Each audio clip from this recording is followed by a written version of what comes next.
Welcome to the Jill on Money Show. It's Thursday, September 1st, and we continue even during our vacation, even as we go into a long weekend, and these weekends get longer and longer as people are working remotely. Even with that, we want to help you out. If you've got a financial question, just go to JillOnMoney.com, click the Contact Us button, and you can always check that box to say you want to come on the air with us. That's what Michelle did. My dilemma is this. My husband and I are going to retire in a few years. We're thinking around 4 years from now. And we have been thinking maybe we need some help trying to figure out exactly how to manage our money and what's the best way of getting money out of certain accounts and the tax situation around what we use when. And so we've been interviewing some financial advisors, or they've approached us, some of them. And I like to do things myself a lot of times. I really like investments. I like researching and knowing more about it. That's why I listen to your podcast. And all these investors want to charge us, of course, because we're using their services. They're going to charge us a fee, which is fine. Mm-hmm. However, it's going to be, at least $10,000 a year, probably more. Hold on, let's just go back up for 1 second. So you're 4 years from retirement. Tell me, how much money have you saved in retirement assets, approximately? In 401k, mm-hmm. We have about $2.5 million. Okay, great. And how about non-qualified or non-retirement assets? I've got about $400,000 in a Vanguard account where that just has a lot of different index funds mm-hmm. in it. Mm-hmm. We have money. My husband has gotten a lot of stock, so we've got a whole bunch of stock in his old company, about $500,000. And that's vested and just straight up publicly traded stock. Yes, got it. And that's in an account, and then he's got other stuff coming. I love that kind. In the, yeah, I mean that's why 4 years, because 4 years from now he will be getting other stock from his new company. Okay.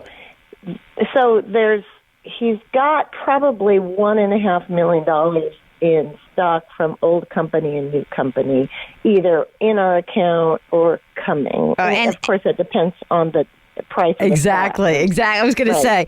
So how old are you guys? I'm 56 and he's 57. Okay. And we also, one more thing, I have about $400,000 in money markets. Just for safety, right?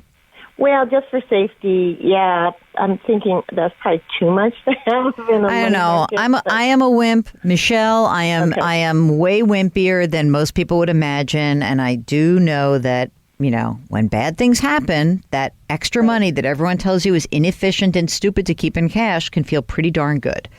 How much do you think you guys need to live on? Let's, put the clock ahead by 4 years. What do you think you need? We're pretty frugal in our day-to-day activities. However, we do want to travel. Mm-hmm. So we were thinking we could live off of $150,000, $160,000 a year. Okay.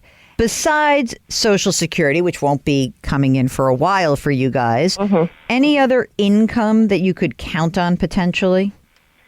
Yeah, my husband has a small little pension, mm-hmm. which he didn't even realize he had until a few years ago from a company he worked in the 90s. Mm-hmm. I mean, it's only like $200 a month, so okay. It's not a huge amount. Right. It's your coffee money. So you'd have a good coffee habit, right? That's right. Okay, so... And I know that the $1 million that's coming in stock, we can't count on it. Right. We can't count on that it's going to be worth $1 million. Is it possible that I could ask you to just give me like a guess? Like, what would you like if you could say worst case scenario? I think it'll be worth X. What do you think X would be? Should we assume that that's really worth zero right now, or should we assume that has some value? I think it has some value because both the companies are fairly stable and strong. You want to mark it down by some amount? Do you want to mark it down by half? Do you want to say, like, worst case, it'll be worth the $1 million that's coming in we'd probably get half of that? Yeah, the $1 million is coming in. Yeah, go ahead. All right, let's just be boring. Why not? Ultra conservative. Right? And you own your home? We own. Well, we still owe about $170,000 on the mortgage. Okay. All right, I'm doing quick back of the envelope calculation for you as we speak. See, I'm hoping that you speak slower so I can type faster into my calculator. No, I'm just kidding. All right, so I just ran quick calculation. I like to take a discounted value of stock that's expected because it's not in your account yet, so it is hard for me to say that's an absolute guarantee. In other words, it's not like a cash bonus that's been guaranteed and you just have to wait to earn it. So, if I look at your total holdings, $4.3 million about, you can generate and you said you're conservative. So what I did was I looked at a withdrawal rate. I said, and I don't know what you said, you've played with some calculators.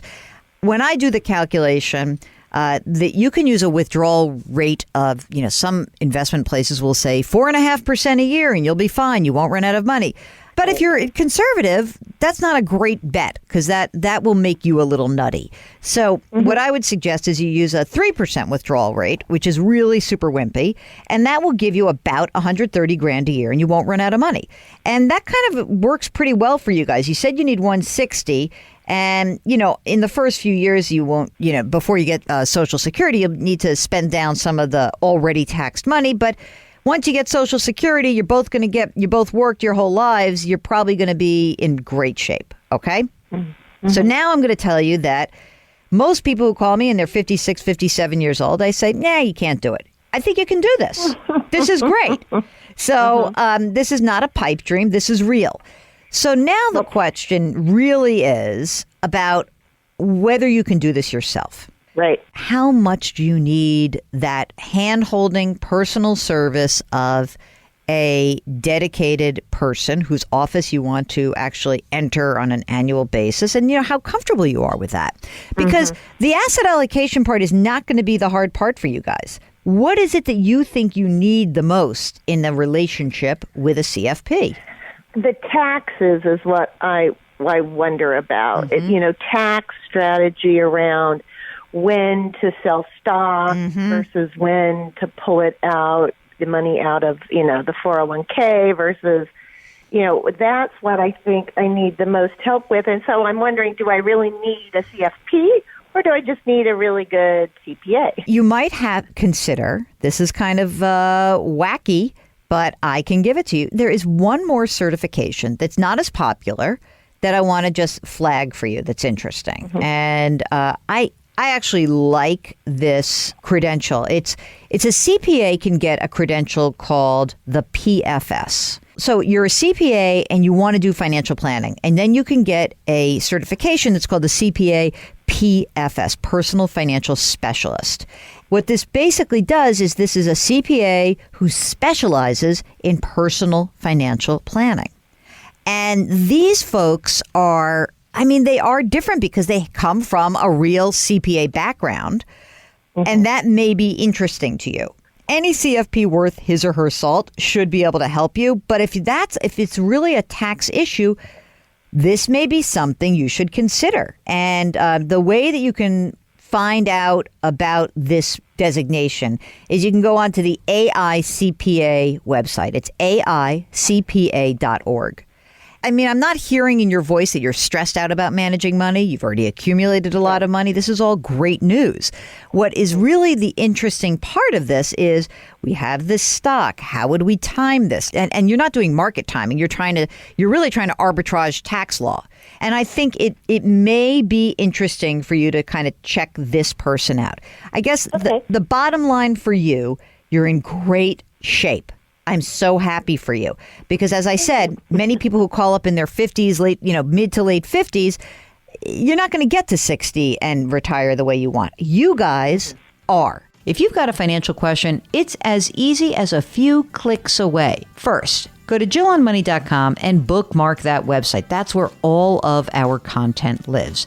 Next, anytime you've got a financial question that comes up, or maybe you don't understand something in the news cycle, anything like that, just go back to the website, click the Contact Us button, and we'll get your message. See how easy it is? Just like that. While you're on the site, make sure to check out all of the great content that's there. We've got a blog, we've got videos up there, and our resources section. Always looking for some tips on that. So if you've got a good tip on resources, let us know. Do something nice for someone else today. Grit, growth, grace. Thanks for listening. We'll talk to you tomorrow.